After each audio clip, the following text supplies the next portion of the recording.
Irmãos e irmãs, hoje nós vamos começar uma nova série de mensagens sobre os apóstolos, 12 homens comuns, né? E hoje nós vamos iniciar falando a respeito de um apóstolo. Quem aqui se chama Pedro? Pega a mão. Eu sei que tem alguns Pedros aí. Quem mais? Pedro. Pedro é um nome interessante, porque é um nome que tem muito no Brasil, né? Pedro, João, Maria, José, né? E por aí vai. De onde vem esse nome? Quem já viajou pela Europa, e quem sabe um dia foi na Itália, talvez você tenha ido na igreja de São Pedro, né? Ou na Catedral de São Pedro, ou na Basílica de São Pedro. Alguém já foi lá? Lugar, né, historicamente muito significativo. Na frente desta basílica tem a Praça de São Pedro, né? Nós temos aqui no estado de São Paulo, né, uma cidade, né, que chama Água de São Pedro, se eu não me engano. Temos Petrolina em Pernambuco, né? Temos Petrópolis no Rio de Janeiro, né? Temos outras tantas cidades que têm a ver com essa herança, né, que faz referência ao nome desse apóstolo chamado Pedro. O que tem de Pedro de tão especial para que Jesus tenha feito a este apóstolo uma advertência fora do normal, né? De modo que Jesus chegou até mesmo a orar por ele. Certamente porque Jesus, penso eu, sabia o que significaria aquela figura, aquele homem, para a história da igreja. Eu não vou, irmãos, aqui pormenorizar versículo por versículo da nossa conversa sobre Pedro, porque para falar a respeito da vida de Pedro, a gente poderia ficar aí 2 meses só falando da vida dele, de cada etapa, de cada momento, das suas cartas e assim por diante. É um assunto vastíssimo. Mas eu quero, nessa noite, verificar na Sagrada Escritura algumas aplicações, né, da vida de Pedro, daquilo que Jesus fez na vida de Pedro e que tem ensinamento para nós, né? O autor John MacArthur fala de Pedro como aquele homem que falava demais, né? De cada apóstolo ele retirou uma característica e colocou, né, para descrever a vida de cada um deles. E nessa noite eu quero dar esse tema também. Pedro, o homem que falava demais, para iniciar o nosso assunto. Se você quiser abrir a sua Bíblia, por favor, lá no Evangelho de Lucas, capítulo 22.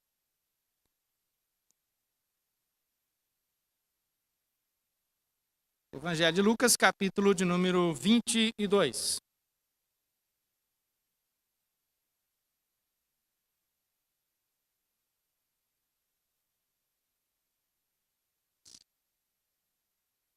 Verso 31 em diante.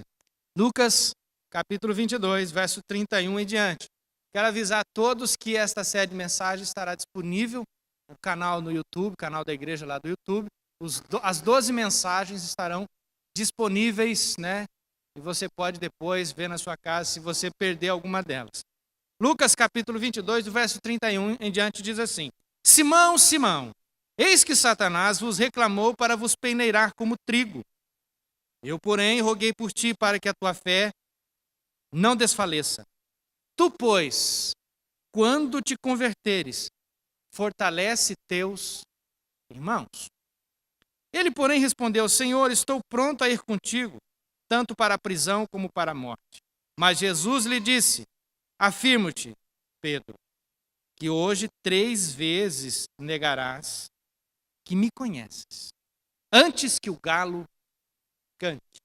Pai, misericórdia nós te pedimos nessa hora. Que o teu Espírito Santo venha falar ao nosso coração. Através, ó Pai, da vida do apóstolo Pedro, nós podemos aprender muito. Então aplica nos nossos corações essas lições que nós nos propusemos nessa noite. Se o Senhor não nos abençoar, de nada adianta qualquer esforço nosso. Então eu te peço isso em nome de Jesus. Amém. Amém. Para começar a nossa conversa, são 4 listas dos apóstolos que aparecem na Bíblia. Mateus capítulo 10, Marcos capítulo 3, Lucas 3 e Atos capítulo de número 1. Em todas as listas, tem os 12. assim listados, com exceção de Atos dos Apóstolos, é claro, porque Judas já havia morrido, aquele que traíra Jesus. Lá só tem 11. Pedro é sempre o primeiro a ser mencionado. É o primeiro da lista. Os estudiosos falam que esses 12 nomes são agrupados em grupos de 4. Alguns falam em grupos de 3, mas eu prefiro pensar em grupos de 4. Deste primeiro grupo, Pedro é o líder. E cada grupo tem um grau de intimidade com o Senhor. Nas 3 listas, Pedro sempre aparecendo em primeiro. Jesus, irmãos, sempre manteve 3 homens muito perto dele: Pedro, Tiago e João. Em seguida, na lista vinha André, e depois os outros numa ordem que, obviamente, decresce. Decresce em relação à amizade ou à proximidade com o Senhor. Agora veja o que um estudioso fala. Se Cristo, em sua perfeita humanidade, não podia oferecer quantias iguais de tempo e de energia a todos quantos chamou para perto dele, nenhum líder deve esperar que isso também aconteça. Todos possuíam qualidades consideravelmente distintas. Pedro era afoito, agressivo, ousado, franco. Tinha o hábito de pôr sua boca para funcionar quando o cérebro ainda estava no ponto morto, ainda estava ligando. É assim que muitos estudiosos descrevem sua personalidade. Esses homens, ou este homem-chave, especialmente este do primeiro grupo, que é Pedro, do segundo grupo de apóstolos, eles foram chamados logo no início do ministério de Jesus. Em João capítulo 1, do verso 35 em diante, Jesus chamou João, André, e estes foram até Pedro. Alguns vão dizer assim: pastor, mas lá em Lucas capítulo 15, Jesus subiu no barco de Pedro.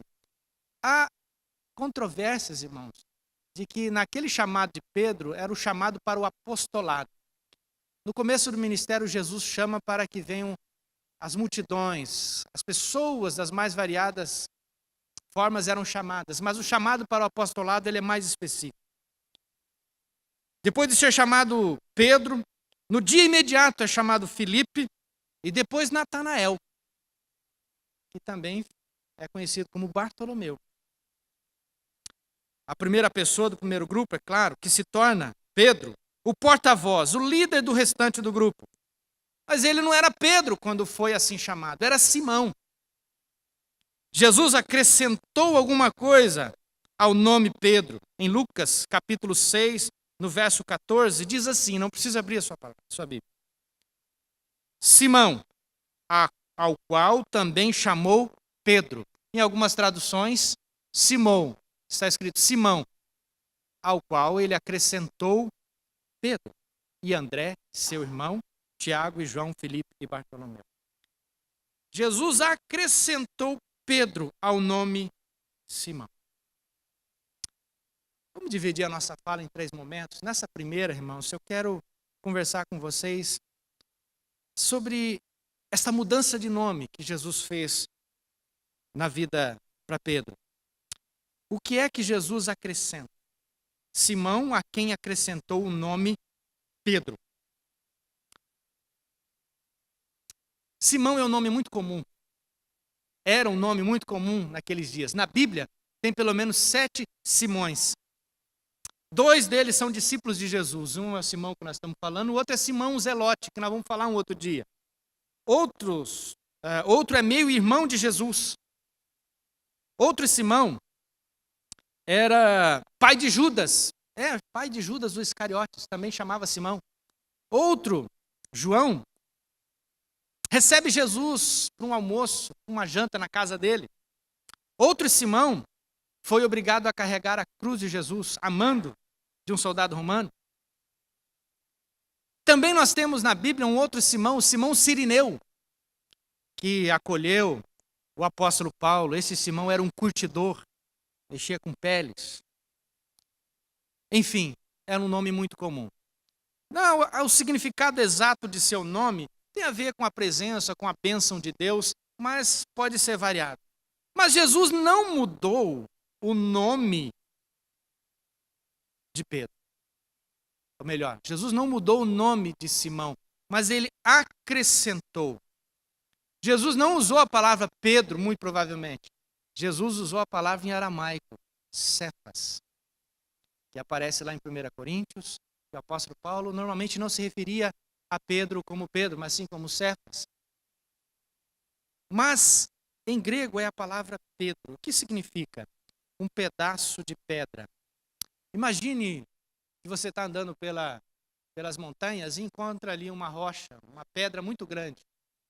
E ao lado dessa pedra você vê um pedaço que se desgarrou, que se soltou ali depois de uma forte chuva, um pedaço de pedra.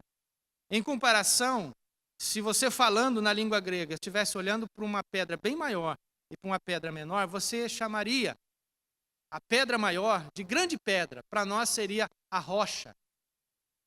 E aquela pedra menor você chamaria de pedra. Então Pedro não é a rocha nesse sentido, mas é um pedaço de pedra. Que doravante nós vamos chamar simplesmente de pedra. Ou Cefas. Jesus, olhando para Pedro, diz: tu és Simão, filho de Jonas, ou Simão Bar-Jonas, e tu serás chamado Cefas, que quer dizer Pedro. O nome era significativo. Irmãos, nós lemos agora há pouco, no começo dessa nossa fala, que Jesus adverte Pedro. Pedro falou assim: Jesus, eu estou contigo para o que der e vier. Se o Senhor for preso, eu vou junto. Se o Senhor for para a morte, eu vou junto. Jesus diz assim: Simão, Simão, Satanás vos reclamou a peneirar como trigo. Satanás vos reclamou a peneirar como trigo, mas eu roguei por ti. Note bem essa diferença na construção que Lucas faz do texto. Satanás reclamou peneirar todos os apóstolos, mas Jesus especificamente orou por um deles. Não quer dizer que Jesus não tenha orado por todos os outros. Em João capítulo 17, Jesus ora por todos os seus, inclusive por nós, porque diz o evangelista João que Jesus orou até mesmo por aqueles que ainda viriam a crer nele. Está lá em João 17. Mas por que Jesus diz assim?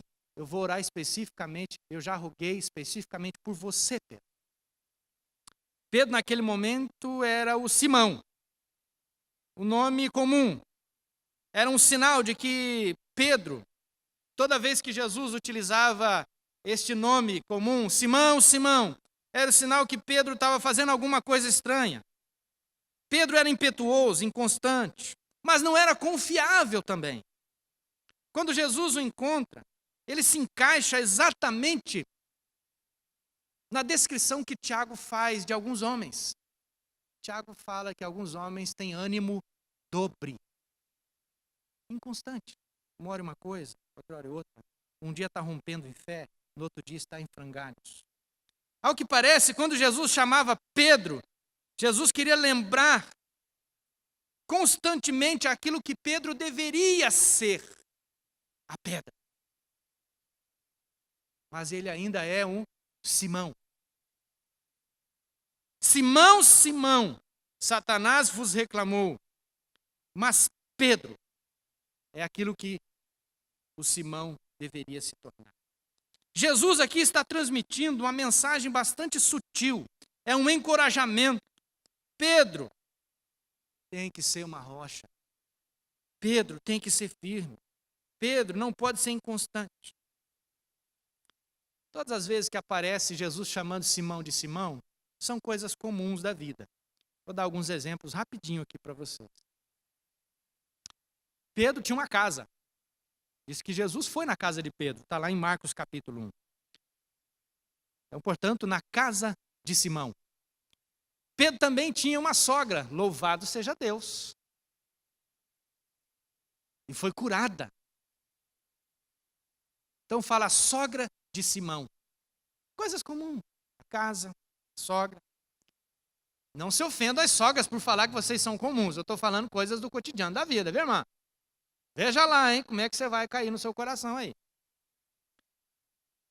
Os negócios da vida. Lá em Lucas capítulo 5, fala que Simão tinha um barco. Trabalho comum, como qualquer um de nós tem. As coisas do Simão.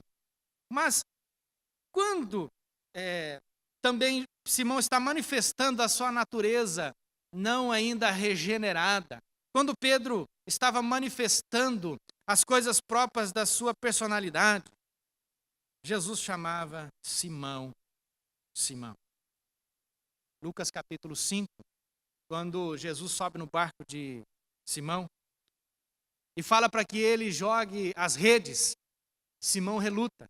Fala assim, mas Senhor, nós pescamos a noite inteira, não pegamos nada, mas sob tua palavra lançarei as redes. Eu sei que lançar as redes foi um ato, né, de obediência, de fé de Pedro, nós já falamos sobre isso. Mas no primeiro momento, Pedro já vai logo reclamando, dizendo assim, mas já a noite inteira, estava ali lavando a rede, agora vou sujar de novo. Talvez seja esse o pensamento dele. Simão aparece. Jesus chama de Simão no momento em que Pedro fracassa. Simão, tu me negarás 3 vezes. Jesus está apontando que Pedro não é exatamente quem ele pensa. A outra ocasião em que Jesus chama Simão de Simão é quando Jesus está profundamente angustiado e vai para o Getsêmani a fim de orar, se fortalecer em Deus. Quando Jesus volta, encontra o Pedro dormindo. E Jesus não o chama de Pedro, ele diz Simão, dormindo. João, o apóstolo, muito chegado de Pedro, conhecia muito bem sua natureza. E no Evangelho de João, João se refere 15 vezes Simão como Simão Pedro. Parece que João não conseguia separar o Simão do Pedro, Pedro do Simão. João, muito próximo, conhecendo muito provavelmente a natureza desse seu amigo, chamava, ô Simão Pedro, porque não dava para separar. É quem ele talvez tenha crescido junto, trabalhado junto, então quem ele está vendo? Simão, mas Jesus falou que ele seria uma pedra. Então João, 15 vezes, Simão Pedro. O próprio apóstolo Pedro, quando escreve a sua segunda carta,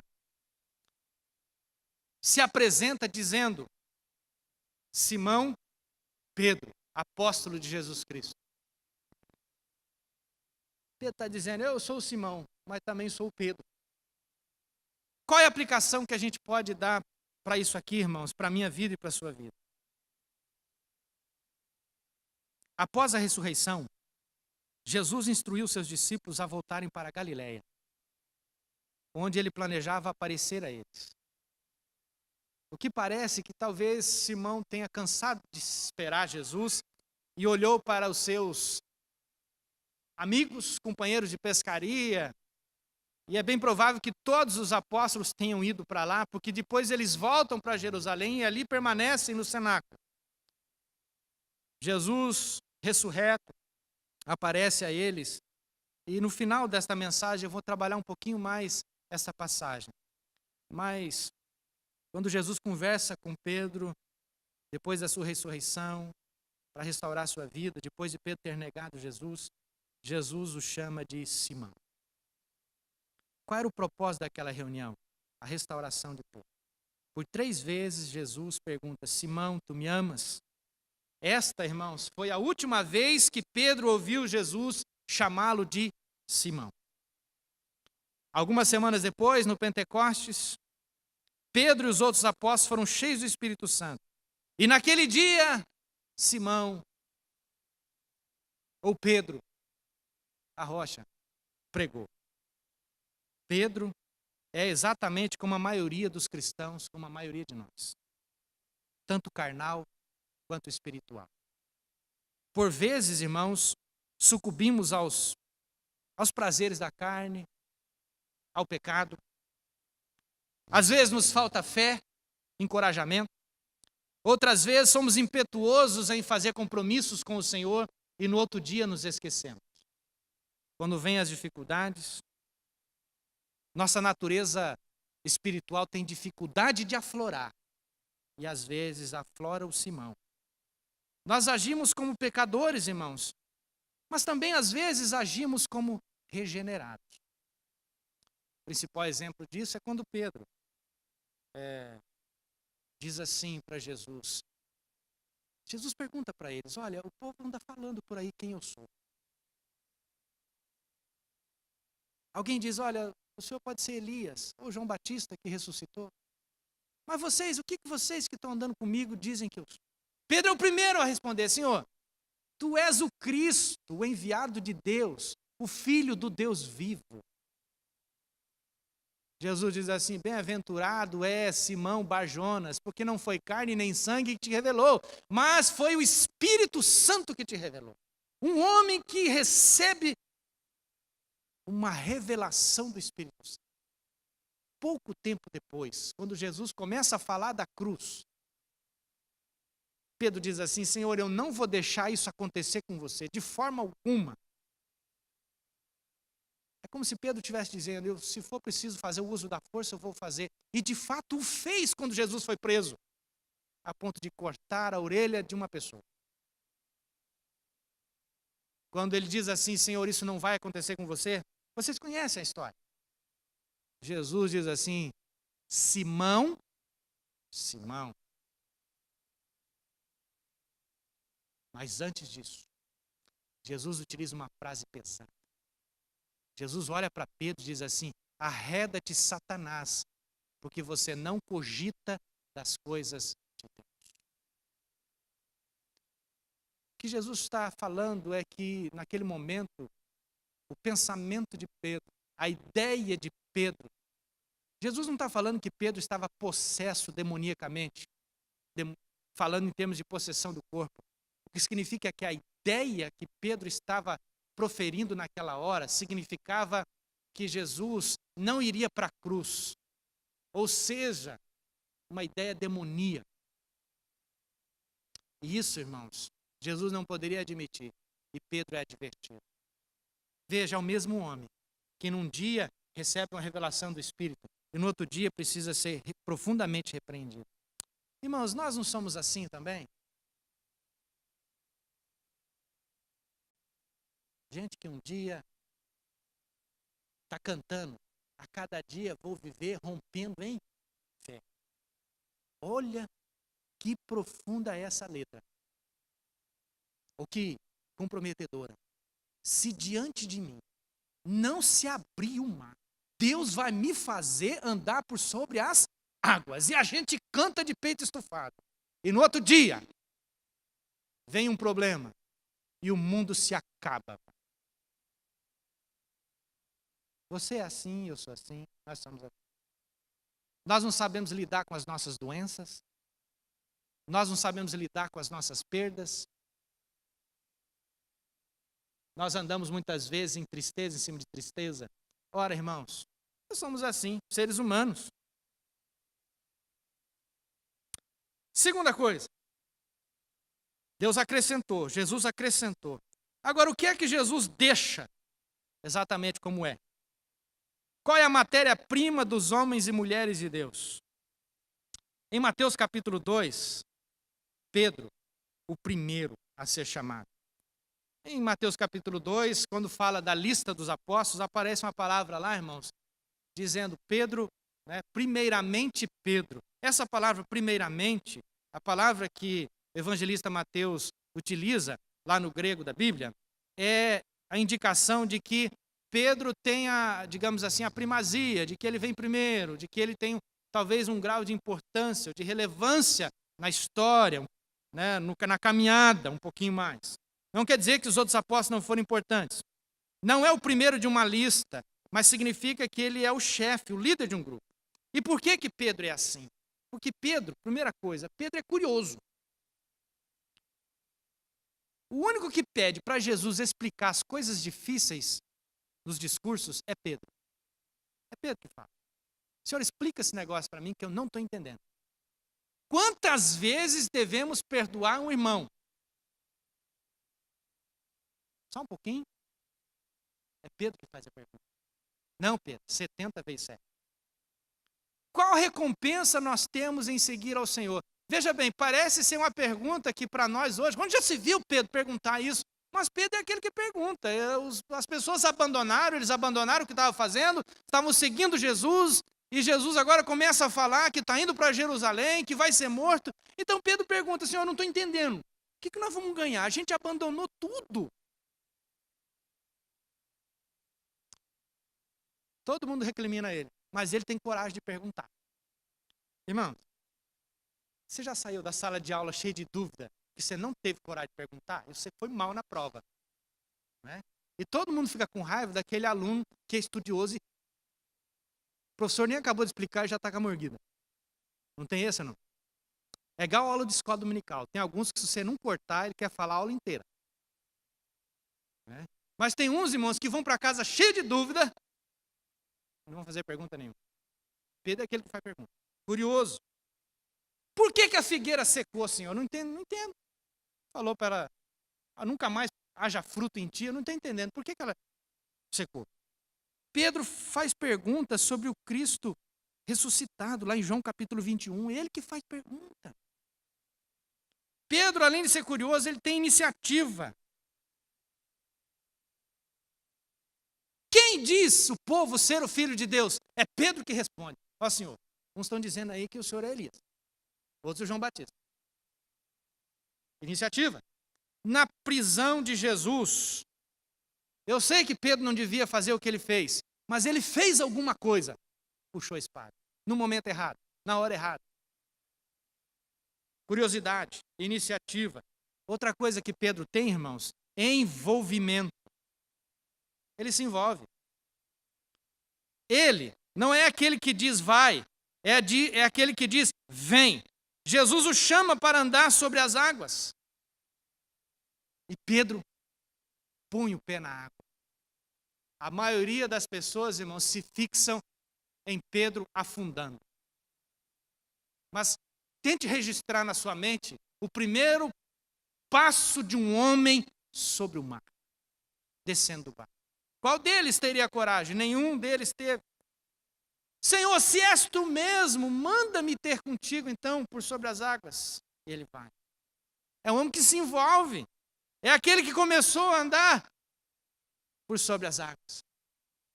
A Bíblia não fala, irmãos. Mas como eu gosto de brincar um pouco, né, eu fico imaginando a emoção daquele homem pisando e não afundando, irmãos. Pisando e não afundando. E talvez, se fosse eu, olharia para trás no barco e falaria para os outros, tá vendo? Esse cara aí, ó.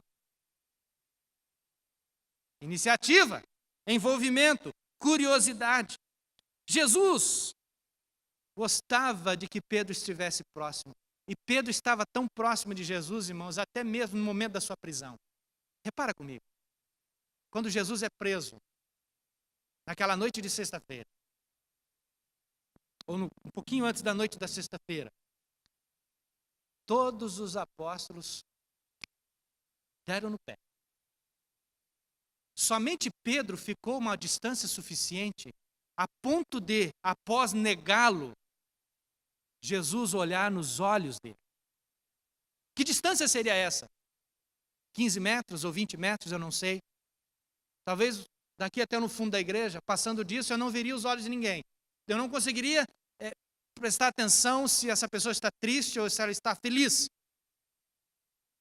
Mas para quem está sendo preso, irmãos, está prestes a ser crucificado, a ser açoitado, essa é uma boa distância que indica que pelo menos um pouco de coragem aquele homem reuniu. Que aquele homem tinha um pouco de envolvimento dentro do seu coração, a ponto de ficar a essa distância. Enquanto os outros estavam longe o suficiente para não serem pegos e para não correr nenhum risco. Curiosidade, envolvimento. Nós temos isso, irmãos, com relação a Jesus. Somos curiosos para saber quem é Jesus, o que ele pensa, como ele age. Somos curiosos, irmãos, em relação ao agir de Deus através das Escrituras. Estamos envolvidos com a causa do reino, estamos envolvidos com o coração do Senhor, estamos envolvidos com aquilo que Deus quer fazer no mundo. Apesar do seu medo, da sua fraqueza, ele estava lá. Não dava para abandonar o mestre completamente. Esse era o Pedro. Então, esse tipo de homem, Jesus não mudou nada. Não, esse eu quero. Veja bem, no chamado, Jesus acrescentou. Aqui, ele não fez nada. Vai usar o que tem. As características pessoais do Pedro. Mas tem coisa que Jesus vai tirar. E aí vem o terceiro momento da nossa conversa. Jesus proporcionou para Pedro experiências de modo que ele fosse podado, trabalhado. E aquilo que eu vou chamar de tirar os excessos. Logo após Jesus ter elogiado a sua declaração, tu és o Cristo, Filho do Deus vivo, no parágrafo seguinte, Jesus lhe diz, arreda-te, Satanás. Significa, não fique no meu caminho, não fique entre a vontade de Deus, que não vai dar certo. Pedro falava para Jesus naquele momento, em Mateus capítulo 16, Senhor, não deixa isso acontecer, tem compaixão de ti, isso não pode acontecer com o Senhor. Novamente aqui está o Simão, falando, quando deveria estar ouvindo. Esse é o Simão. Para estes, Jesus diz, olha, eu estou entregando para vocês a chave do reino. Ou seja, a mensagem pregada pelo apóstolo Pedro abriria a possibilidade de salvação para aqueles que ouvissem. Não quer dizer que a salvação está na pessoa de Pedro. Mas Pedro teria a mensagem do evangelho em si mesmo. E agora Pedro toma conhecimento de que sua boca poderia falar o que é celestial e o que é maligno. Nós já falamos sobre isso. Mas todas as grandes promessas e propósitos sinceros não impediriam Pedro de cair. E Deus deixou que ele caísse. Jesus deixou que ele caísse. Jesus o avisara que ele cairia, que ele negaria o Senhor. Não importaria o que acontecesse, ele cairia. Jesus falou claramente para ele, olha, e para todos que estavam vindo, vocês vão se escandalizar comigo. Ferirei o pastor e as ovelhas serão dispersas. Mateus capítulo 26. Jesus é preso e todos correm. E Pedro o nega. Ainda que venha a ser uma pedra de tropeço para todo mundo, mas o Senhor nunca será para mim. Jesus identificou um excesso de confiança.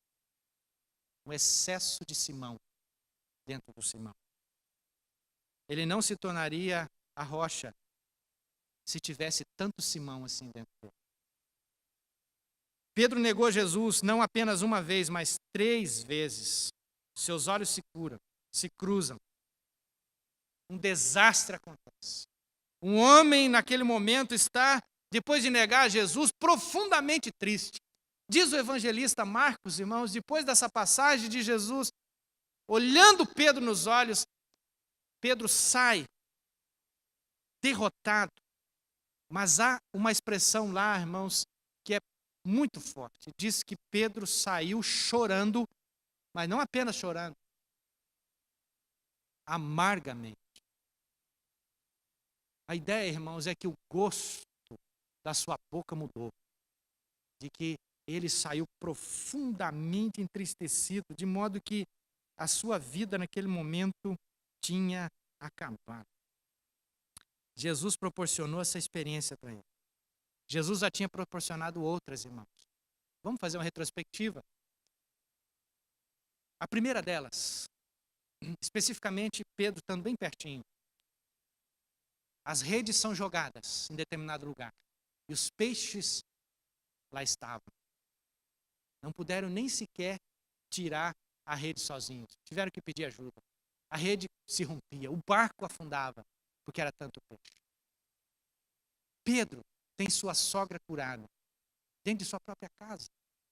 Milagre na sua casa, coisa fantástica. Pedro também tinha visto outras curas. Pedro também tinha participado, irmãos, de cura de uma menina que estava praticamente morta. Pedro também, irmãos, participa, vê com seus próprios olhos Cristo transfigurado diante dele. Num determinado momento, irmãos, a humanidade de Jesus se torna irreconhecível, e ele se mostra em sua glória.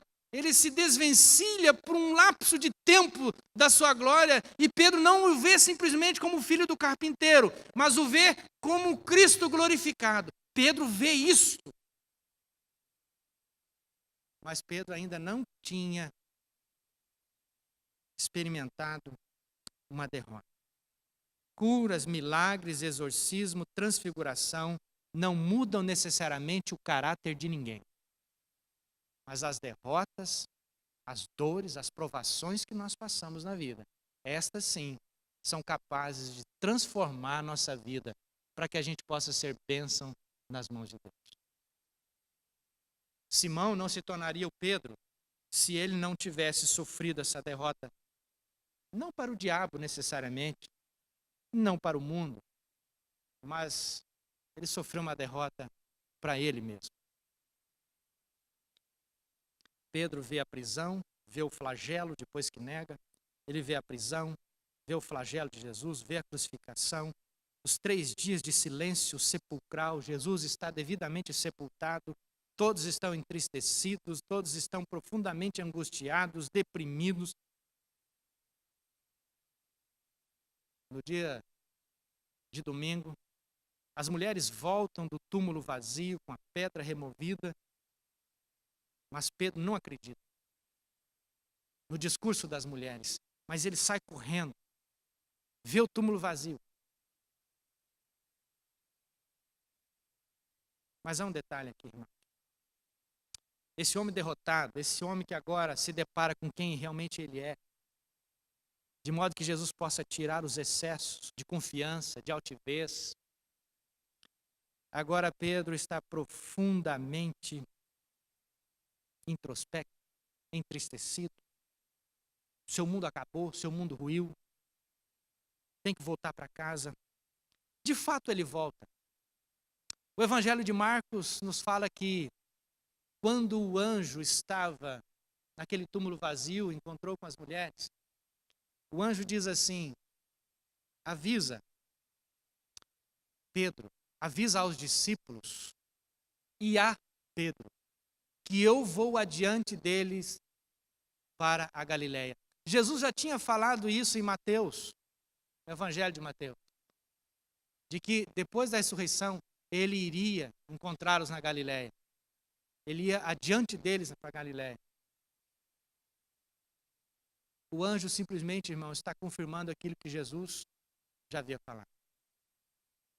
Há um detalhe aqui muito importante que eu quero ressaltar com os irmãos. Eu já contei isso num outro dia, mas para quem não viu ainda, vale a pena recordar. Em 140 depois de Cristo, Papias, um bispo da igreja, bispo de Herápolis, disse que João, o apóstolo, afirmava que Marcos esse do Evangelho, se tornou o intérprete de Pedro. Marcos escreveu tudo o que ele se lembrou de Pedro falando. Justino Mártir, no ano 150, se refere ao Evangelho de Marcos como Memórias de Pedro. Um outro líder da igreja, 150 anos depois, mais ou menos, chegando perto do ano 200, Irineu, chamava o Marcos de discípulo e intérprete de Pedro. Pedro é a fonte que Marcos utiliza para escrever o seu evangelho. Agora imagine Pedro conversando com Marcos, ditando. Eu não sei exatamente se Pedro sentou e Marcos sentou ali numa mesinha e Pedro se debruçou e falou assim, vai escrevendo aí, Marcos. Eu não sei exatamente se foi esse o processo. Ninguém sabe. Mas imagine Pedro ditando para Marcos o capítulo 14 do Evangelho, especialmente quando Pedro nega Jesus. Porque é Marcos que registra que Pedro olhou para Jesus e Jesus estava olhando exatamente nos olhos dele. E Pedro não faz questão de esconder isso. Meu irmão, minha irmã, você gosta de alardear, de trombetear os seus erros? Não. O que a gente gosta de fazer é contar nossas virtudes e os nossos feitos, não é verdade? Ninguém fala dos nossos filhos assim, das coisas erradas que eles fazem, fala das coisas certas. Meu filho é isso, meu filho é aquilo, meu filho passou no vestibular, meu filho faz isso. As coisas nem na nossa vida. Aí Pedro falou, registra aí, escreve aí, Marcos. Escreve aí que eu falei que eu ia estar com ele até a morte. Escreve aí, escreve aí. Escreve também que depois que eu falei isso, ele me avisou que eu ia negar. E escreve que eu neguei mesmo, 3 vezes. Escreve também que o galo cantou. E eu neguei. A 3ª vez. E quando eu neguei, ele olhou para mim bem no meu olho. Mas escreve aí também que eu fiquei profundamente amargurado, derrotado, acabou. Mas escreve aí também que no dia de domingo, da ressurreição, ele falou assim, avisa os discípulos e avisa Pedro, que eu vou esperá-los na Galiléia. E eles vão pescar. João capítulo 21, depois você lê na sua casa. Jesus demorou, passaram alguns dias, eles foram pescar. Sabe quem que chamou eles para pescar? Pedro. Ô gente, vamos reabrir a firma. Vamos na Receita Estadual, fazer a inscrição estadual. Vamos fazer um simples agora. Porque começar de novo, vamos começar de baixo. Vamos pegar um talão de nota fiscal, vamos procurar aqui um publicano para já avisar que nós estamos de volta no comércio de peixe da Galiléia. E o pior de tudo, irmãos, é que ele tem que recomeçar na Galiléia, porque quando Jesus conversou com eles a primeira vez, eles não estavam pescando na Galiléia, já estavam pescando em Cafarnaum. E agora eles têm que voltar um pouco mais para longe, para Galiléia. Jesus aparece. Ao clarear do dia. A noite inteira pescaram, não pegaram nada. E Jesus fala para eles, olha, joga a rede. Agora eles não duvidam. Agora eles não titubeiam. Pescam muito. Mas pescam muito depois que Jesus manda. Então eles descem do barco e Pedro, irmãos, sai praticamente sem roupa. Ele não se contém, parte em direção a Jesus, mas não diz uma única palavra. O homem que falava demais, agora fica quieto.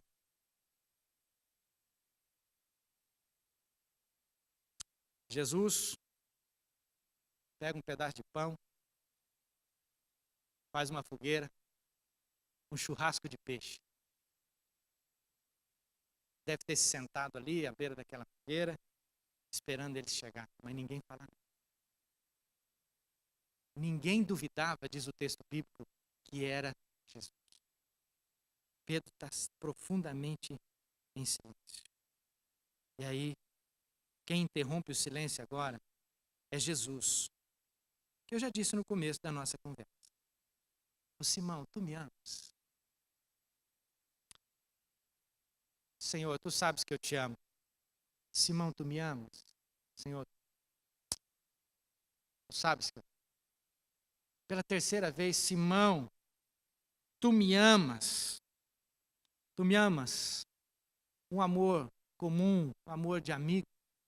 Simão responde com a mesma palavra, sim, Senhor, eu te amo. Porque as palavras para amor utilizadas para Jesus antes eram um amor mais sublime, mais sacrificial. Agora, Pedro, sem os excessos, ele diz, eu não sou capaz de usar essa mesma palavra que o Senhor está utilizando, que é esse amor ágape, esse amor tão profundo.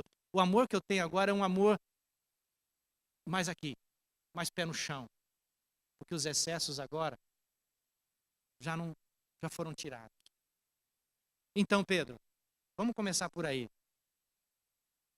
Você me ama? Sim. Então, Pedro, apacenta as minhas ovelhas. Pedro se tornaria um pastor. Jesus se despede deles de forma súbita. João, que conhece Pedro, escreve que Jesus diz assim para Pedro, olha, Pedro, quando você era mais moço, você fazia o que você queria, você colocava a sua própria roupa, a roupa que você queria, tomava suas decisões. Ia para a firma, não ia para a firma, ia pescar, não ia pescar e tal. Agora, quando você for mais velho, Pedro, outros aqui vão pegar você, levar para um lugar, levar para outro lugar, outros vão te cingir, outros vão te preparar, outros vão te conduzir, Pedro. E você vai fazer tudo isso por amor a mim. E aí, João coloca uma nota interpretativa. João diz assim: Jesus disse isso para fazer uma referência com o tipo de morte com a qual Pedro seria acometido. Eusébio cita o testemunho de um líder da igreja dos primeiros séculos da igreja cristã. Testemunho de Clemente, que diz que antes de Pedro ser crucificado por amor a Cristo, ele foi forçado a assistir sua esposa ser crucificada. Isso não está na Bíblia, tá, irmãos?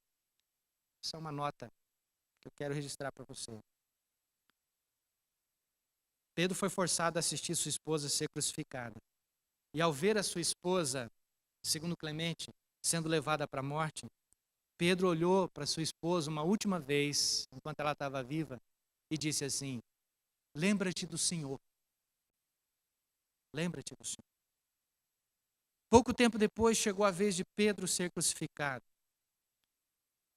Mas ele pediu para ser crucificado de cabeça para baixo, numa cruz invertida, porque ele não se achava digno de ser crucificado da mesma forma que o seu mestre foi crucificado.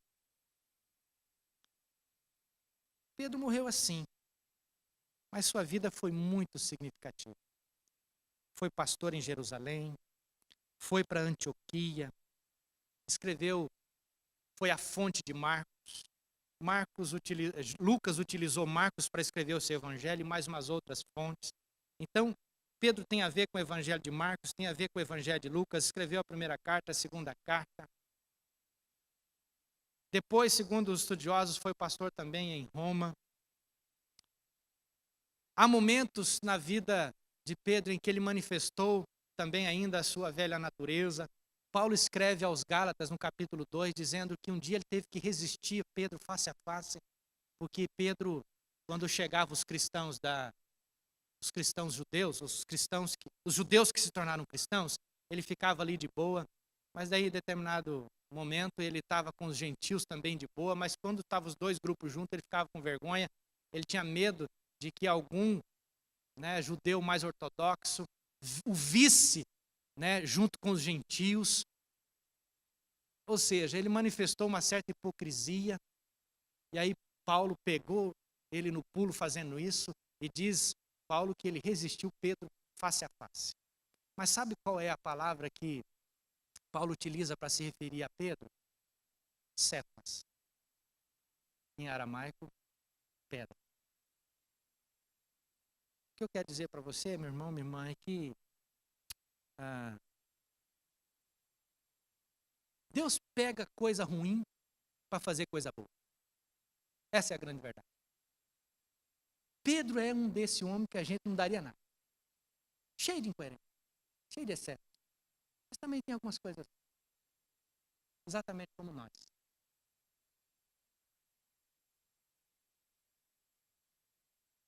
No dia do Pentecostes, o Espírito Santo vem, Atos capítulo 2. O povo fala em línguas. Ninguém entende coisa alguma. Quem entende, entende na sua própria língua, no seu próprio idioma. Mas tem gente que não está entendendo no seu próprio idioma e começa a achar que aquilo é uma coisa muito estranha. Sabe quem explica? Pedro. E ainda conhece o Antigo Testamento. E ele ainda vai lá para o texto de Joel e diz assim: o que está acontecendo hoje é o cumprimento da profecia de Joel, que diz que o Espírito Santo seria derramado sobre toda a carne. E gente de todo tipo, de todo lugar, profetizaria, seria cheio do Espírito Santo. Sabe quem está falando ali? A rocha. O Simão ficou para trás. Deus pega Simões, cheios do Espírito Santo, para se tornar Pedro.